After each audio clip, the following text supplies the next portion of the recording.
chapter 6, verse 1 down to verse number 6. Sabi po sa verse number 1, And the sons of the prophets said unto Elisha, Behold now, the place where we dwell with thee is too strait for us. Verse 2, sa lahat po ng mga nakikita na, andiyan na ba? Nakikita na ba? Ready, begin.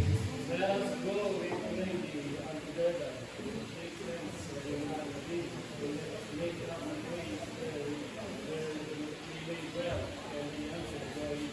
Yun. So verse number 3. Sige po, 2 Kings chapter 6. Kaya kinakanap po yung situation natin. Sige po natin. Verse number 3. And one said, Be content, I pray thee, and go with thy servants. And he answered, I will go. Verse number 4, ready to begin? So he went with them, and when they came to Jordan, they cut down. Verse number 5. But as one was felling a beam, the axe head fell into the water.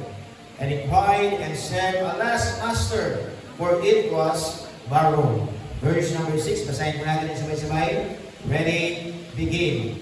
And the man of God said, Where fell he? And he showed him the place, and he cut down his stick, and cast it thither, and the iron did swing. Tayo po ngayon po sa lit, manalangin. Ama namin Diyos, ila sa lahat, kami po rin nagpupulit ng salamat sa panibagong pagkakataon. At pinagkaroon niyo po sa buhay po ng bawat isa, upang patuloy po namin yung purihin, sampahin, at pasalamatan po sa inyong mga buhay. Dalangin ko po, kayo pong patuloy na manguna. Maraming salamat po sa mga unyang tinawin, o winig na napakinggan, o Lord, sa pamagitan po ng ating mga boses, mga tinig, na patuloy kayo pong banal na salita, kayo pong banal na pangalan ng mataas. At ang dalangin ko rin po, Lord, sa oras po ito, sa pagkabasa po rin mga salita, namin pong pagpuli-mulayan, ang dalangin po namin na kayo po ang umilos sa itong batang Espiritu, bigyan niyo po kami ng karunungan, upang patuloy po namin masukuhan, ang inyong pong gusto pabatid sa ating mga buhay. Dalangin po po, kayo po ang manguna magpala sa namin po mga Sunday schooler, sa mga bata sa kanilang murang edad, na patuloy sila po mahubog sa ganitong klaseng paglilingkod, sapagkat ang ganitong paglilingkod ay nagbibigay po ng kasiyahan sa inyong pong harapan. Kayo po magbigay ng tagumpay, lalo niyo po sa inyong pong krus,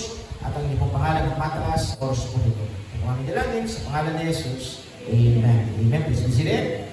Sumasagin po ay good morning sa bawat isa at ay nagpapasalamat sa Diyos sapagkat tayo po muli nagkakita-kita, nagkasama-sama sa isang layunin para patuloy po natin purihin po ang Panginoon sa ating mga buhay. Amen po ba? No po, at maraming rin po salamat. Yan, no po, ang ating mga bisita, kasama po natin sila. Welcome po kayo sa ating pong pananambahan po sa umaga po ito. Kagaya po ng aming inawit, better be ready. Kailangan mas maganda na po yung handa tayo. Sapagkat alam niyo po ba ang sabi ng Diyos, malapit na po dumating ang Panginoon. Na po, andyan na po yung mga senyales. Andyan na po yung mga gera, pagmuluhan, pagtaas ng mga bilihim. Kaya nawa po tayo bilang mga mananampalataya, patuloy po tayo maglingkod sa Diyos. Maganda na masupungan tayo ng Panginoon, mga kapatid, na may ginagawa para sa Kanya. No po, kaya sa buhay natin, no po, ano man ang ating pinagdadaanan, magpatuloy lang tayo sa ating paglilingkod, tumaas ng lahat. No po, ng mga bagay-bagay, nandan po yung mga gastusin. Pero nawa, patuloy pa rin po tayo lumapit sa Diyos sapagkat tanging ang Panginoon ang makakatulong po sa atin. So ngayon mga kapatid, punta po tayo sa mensahe po natin sa umaga po ito. Dito po sa 2 Kings chapter 6 and verse number 1 down to verse number 6. Sabi po dito sa verse number 1, hindi kaganapan po kasi dito mga kapatid na yung propeta Elisha, no po, nag-ask yung mga tao na kung pwede bang pumunta sila sa kabilang dako ng Jordan. No po, sapagkat daw sobrang dami na nila. No po, so ang gagawin po ng mga tao ito, sila po'y gagawa ng isang lugar. No po, para bang sabi natin, mag-build po sila para doon sila manirahan. So ngayon, binigyan po sila ng kapahinulan, sabi sa verse number 2. Binigyan po sila, pinayagan po sila. Sabi niya, Let us go, we pray thee, unto Jordan, and take thence every man a beam, and let us make a place there where we may dwell. And he answered, Go ye. So madali salita. Kung may dala-dala po sila mga beam, pag sinabi natin beam, mga kahoy. Mga kahoy po ito, na malalaki, troso.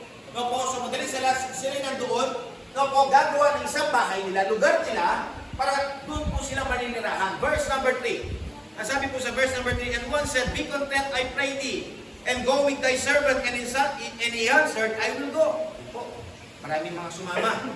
Na po, verse number 4, So he went with them, and when they came to Jordan, they cut down wood. Na po, nagsimula na po sila nag-ayos. Na po, yung ba nagpuputol na po sila ng mga kahoy. Na po, sa tabi ng Jordan River. Na po, so ngayon, habang sila nagpuputol ng mga kahoy, sabi sa verse number 5, But as one Sabi po sa verse number 5, but as one was felling a beam, the axe head fell into the water. Yun daw palakol. Habang sila sabi natin nagsisibak o sabi natin nagpuputol, no po, inaayos yung mga kahoy na kanilang gagamitin. No po, yung isa, sabi na dito, ng kapatid, yung kanyang palakol, nahulog. No po, the axe head fell into the water and he cried. Umiyak siya. Bakit kaya siya umiyak? Kasi sabi niya sa kanyang master, hiniram ko lang doon. Hiniram ko lang yun. For it was borrowed. No po, alam niyo po ba yung palakol? Yung palakol kapag nawala po yung ulo, di po ba? Walang kwenta na yung palakol. Tama ba? Kahit na matalim yan, no po, sapagkat nahulog. No po, so ngayon yung scenario po din mga kapatid, bakit sasabihin natin na umiyak ang taong nagtatrabaho nito? Bakit sasabihin natin na nandoon siya? Na sinabi niya sa kanyang master na talaga nandoon, nalungkot siya. Bakit? Kasi po, hiniram niya lang yung palakol. Tama ba? Alam niyo ba yung bagay na hiniram natin, di ba? Pag binalik mo na sila, nakakahiya. Pero naman mga tao, wala na hiya. Pero yung man-risky, di mga kapatid, kapag hiniram mo, di ba dapat mong ingatan? Tama ba? Dapat mong mahalagaan. So kung mga kapatid, ito po yung senaryo. Papasilip po natin yung axe head kasi may meaning po ito, may message. No, patingnan po natin. No, nandun sila para mayroong gawin. Nandun po sila mga kapatid para sila yung magkaroon ng lugar ng kanilang pagkalalagyan. Kaso dumating po yung pagsubok habang sila yung nagtatrabaho, nahulog yung ulo ng palakol. No po, verse number 6. Ito na po, sinabi na po sa likod ng Diyos kay Elisha. Sabi niya sa verse number 6, and the man of God said, kasi nga umiiyak eh. Diba? Kasi nga nalungkot yung nagtatrabaho. Sabi niya, no po, lumapit siya kay Elisha, propeta ng Diyos. Ano sabi niya? And the man of God said, well, fell it. Saan pa nahulog? At pinakita niya yung lugar. No po, nahulog siya dun sa tubig. No po, kasi at doon sila sa tabing ng ilog eh. No po, ng Jordan River. Nandun po sila mga kapatid. So ngayon, yung ulo, nahulog sa tubig. No po, so, sabihin natin malalim yung tubig. So ngayon, umiiyak mga kapatid. At pinakita ang lugar, ano ginawa na lingkod ng Diyos? Nagputol po siya ng stick. Tapos, hinagis niya. No po, kung saan nahulog.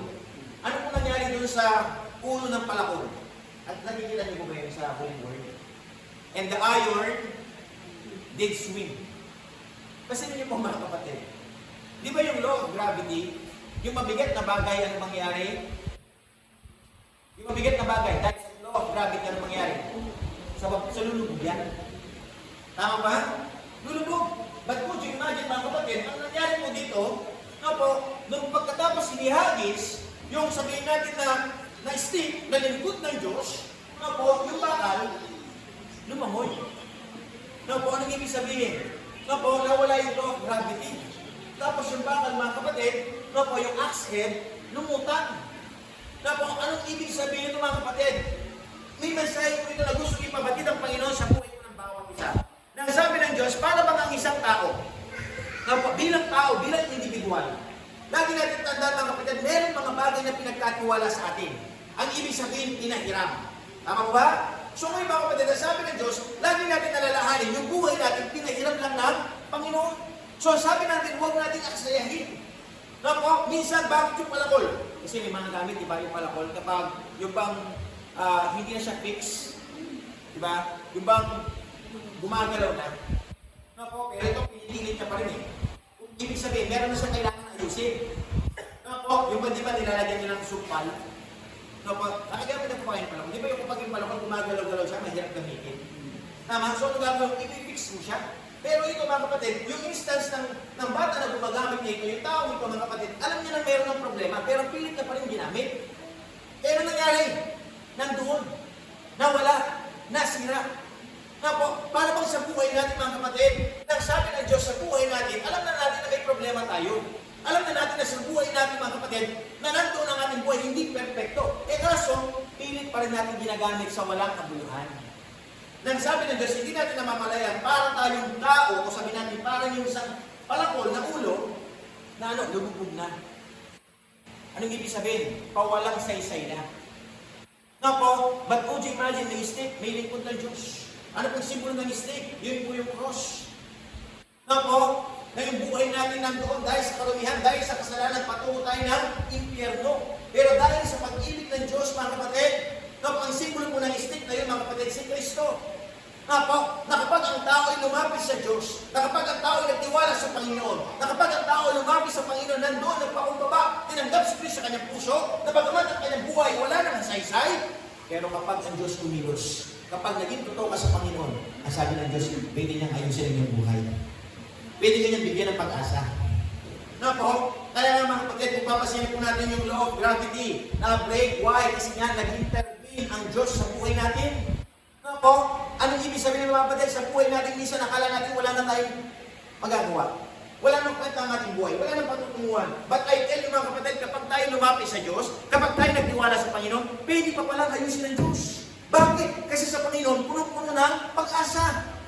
Puno-puno na mga kapatid ng, pangarap. Puno-puno na ang Panginoon mga kapatid, pwede tayong bigyan ng mga tagumpay. Yes, sa buhay natin, sometimes tayo nakakaranas na para bang nandoon, talo na tayo. Gabi na tayo. Pero I tell you mga kapatid, ang gusto mo ng Panginoon, lumapit ka sa Panginoon. Lumapit tayo sa Kanya. Na po, kaya kung titignan natin mga kapatid yung message, na po, na si Elisha, na po, ang ginawa niya mga kapatid, nandoon, ginabayan niya yung taong yun, malungkot siya, problemado siya, bakit? Kasi nga, hiniram lang. No po? Pero kung imagine dahil siya lumapit doon sa tamang tao, ito naman yung maganda eh. Doon sa taong yun, sino nilapitan niya, nung may problema siya, nung may pagsubok siya? Lingkod ng Diyos. Ano yung ginawa ng lingkod ng Diyos? Pinakita yung miracle. Pinakita na sa Panginoon, may pag-asa. No po? It's either sabihin natin, malalim masyado yung ilog. No po? Pero kung imagine mga kapatid, dahil nga lingkod ng Panginoon, alam niya ang kanyang gagawin at nagtiwala sa Panginoon, imagine, by law of gravity yung bakal, dapat nasa ilalim lang eh. Pero dahil nag-intervene ng Panginoon mga kapatid, na-break yung law of gravity. Lumutan. Para bang ganun sa Panginoon mga kapatid, tayo patungo ng impyerno. Dahil sa ating kasalanan. Yung bukas ating tutuwa ng impyerno, pero dahil sa pag-ibig ng Diyos, hinila tayo pataas. Sa sino mang taong nagsisi ng kanyang kasalanan, sa sino mang taong tinanggap niya si Kristo sa kanyang